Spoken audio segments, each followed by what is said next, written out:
Welcome, learners, to another deep dive. Today, we're diving headfirst into a world of ancient rites, mystical beings, and really surprising modern relevance. Hmm. We're going to untangle the intricate tapestry of Korean spirituality, really focusing on shamanism, its enduring practices, and how legendary figures like the Dokkaebi and cuisine still resonate profoundly in contemporary Korean culture. It's truly compelling, isn't it? How these traditions, far from being just static relics, have adapted and continued to shape identity in a rapidly modernizing society. Yeah. This deep dive will really get to the essence, I think, of Korea's spiritual and cultural fabric. That's a powerful way to frame it.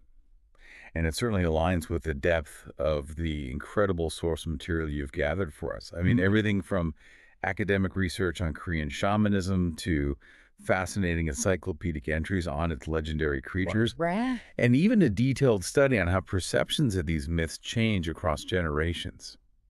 So our mission today is to unpack all of this and reveal the surprising living connections between the ancient past and Korea's vibrant present. Exactly. So what does this all mean for understanding Korea today? Let's get started.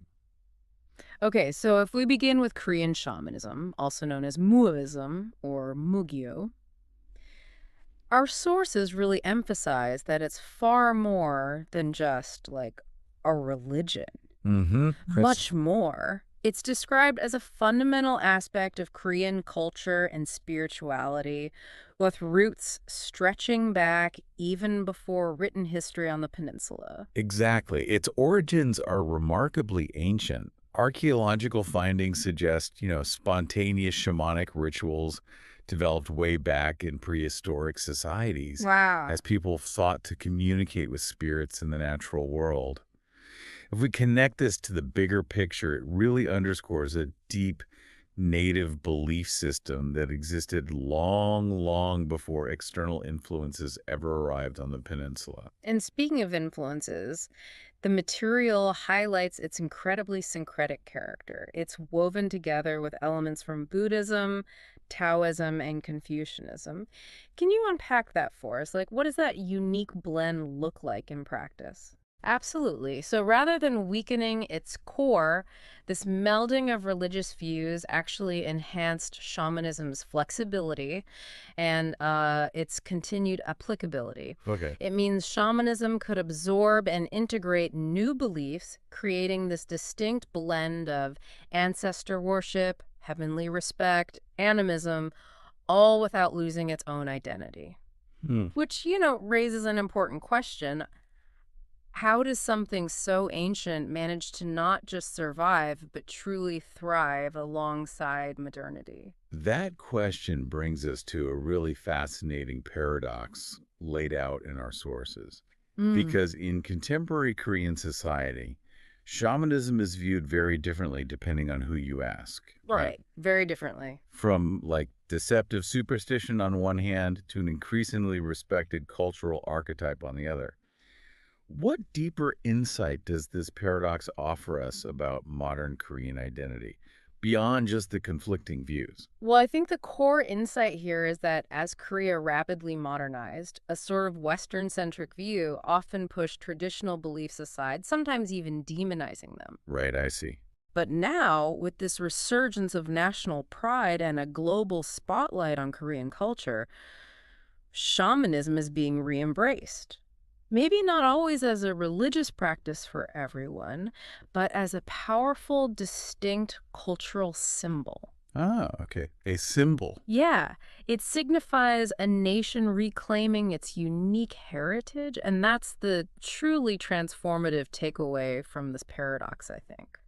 And a huge part of that persistence, as the material shows, comes down to the individual figures at the core of shamanism, the Mudang or Mugang. Mm-hmm. They're not just figures of worship, are they? Their role has always been deeply practical and community focused. That must make them incredibly resilient. They are essentially intermediaries between the spiritual and material worlds. And what's particularly striking, and you mentioned this, is that unlike in many other cultures, Korean shamans, who are often female, by the way, they don't use drugs to enter trances. Right, you said that, no drug. No drugs.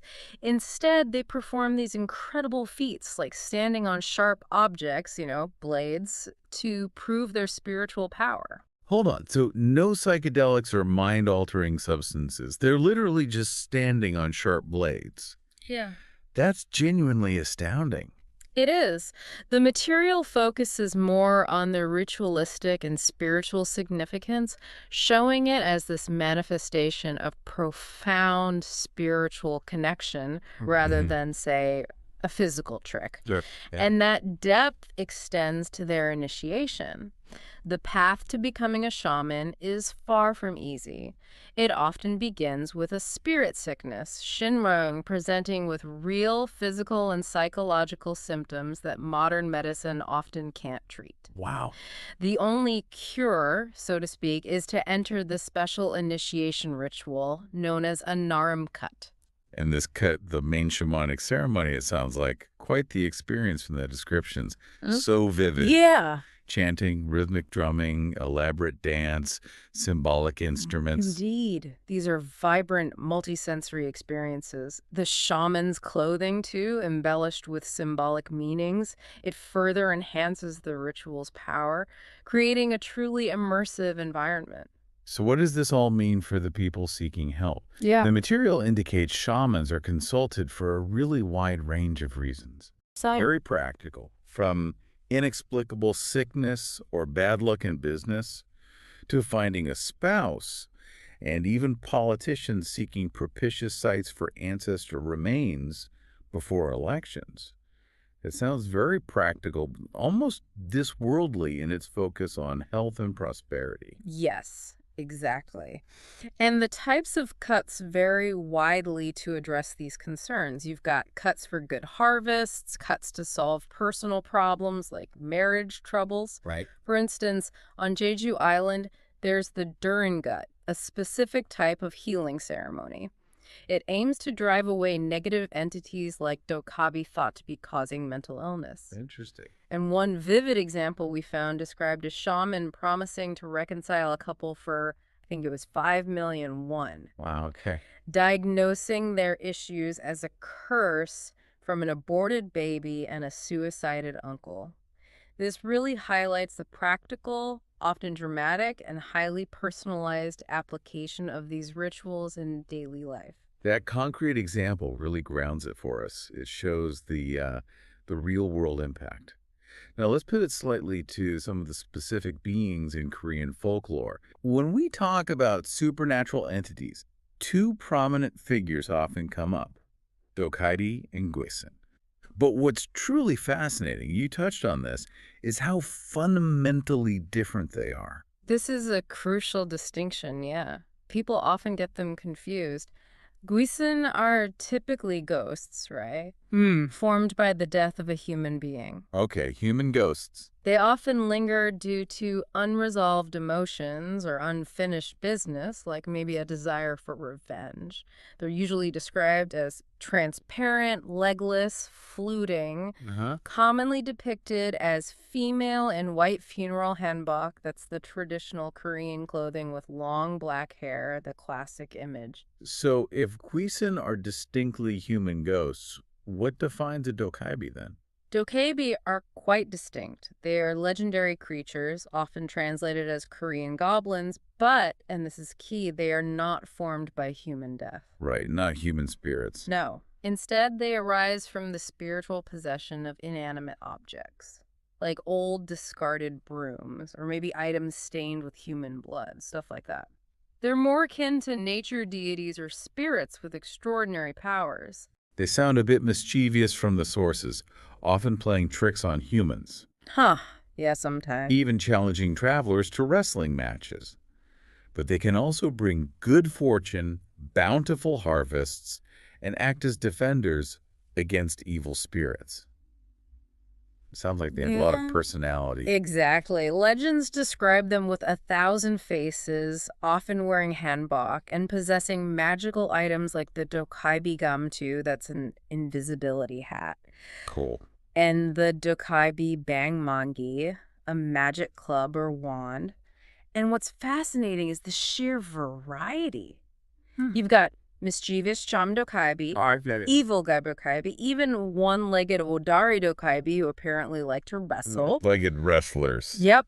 This isn't just a list. It shows just how rich and nuanced the folklore is. There's like a Dokkaebi for every kind of human experience or moral lesson, reflecting the diverse interactions people believed they had with the spirit world. I love that story from our sources about the old man who outsmarted Dokkaebi.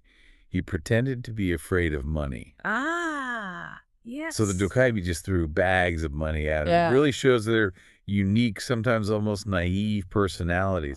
It does. It's a great little story. The story about the old man and the Dokkaebi really highlights their unique personalities and how people, imagine interacting with them. But what's truly remarkable, looking at the material now, is how these ancient figures aren't static at all. Far from it. In fact, their very image and perception have undergone this dramatic evolution across generations, especially influenced by modern media. What did that detailed study reveal? It sounded fascinating. This is where it gets really compelling. The study shows a very visible shift in their visual representation. So while older generations often depicted Dokkaebi as maybe ethereal ghost lights, or if they knew manga, with features similar to Japanese oni. Ah, the oni.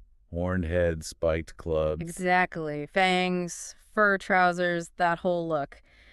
But younger generations, they show increasing diversity in their drawings and perceptions. So the oni influence was strongest in, the 30s, 40s age group? Because they were exposed to pirated Japanese manga during their childhood. That's what the study suggests, yeah. But for kids 10 and under today, the Kaibi drawings are incredibly diverse. Like 35% depicted them as female. Wow, female Dokkaebi. Yeah, they wear regular human clothes, not just hanbok. And their horns can be single, paired, or even 3 horns. It's a huge shift from that traditional or even the Oni-influenced image. That really is a huge shift. It truly is. And this raises an important question about how cultural icons evolve, right? The study shows a direct correlation between these intergenerational changes and media trends. Okay. And the personality perceptions changed too. Older groups saw them as scary, the 30s, 40s group more friendly and cartoonish, and the younger groups had a wider range but with divine immortal traits emphasized in the 10s, 20s group. Divine and immortal. Yeah, and this last shift was directly influenced by popular K-dramas like Guardian, the lonely and great god. Ah, okay, Guardy, that makes sense. It's a prime example, then, of how traditional narratives are reinterpreted and sort of re-energized through modern entertainment. And it's not just that one K-drama either. The sources list numerous appearances of Dokkaebi in other K-dramas, K-pop music videos, novels, even video games, like Rainbow Six Siege and Dokkaebi. They're everywhere now. This really demonstrates how these ancient figures remain incredibly relevant and adaptable in global pop culture, connecting generations to their heritage in totally new ways. Absolutely. It's a living tradition, constantly being remade. And speaking of adaptability, this next point in our sources really blew me away. Beyond just the mythical creatures, Korean shamanism itself demonstrates incredible resilience. Oh, definitely. I mean, it was once demonized by Christian missionaries, driven underground during Japanese colonial rule, disparaged by military governments. Yet today, it's experiencing this remarkable revival. What's behind this resurgence? Well, a big part of it is that it's seen as a vital repository of Korean culture. It's uniquely preserved traditional costumes, music, dance forms, things that might have been lost otherwise. Right, cultural preservation. And recent governments have even begun promoting its rituals as intangible cultural assets, acknowledging its deep cultural value beyond just religious belief for some. It's a testament to its deeply ingrained role in the national identity. So it's about cultural preservation, but there's another layer to this revival that really surprised me.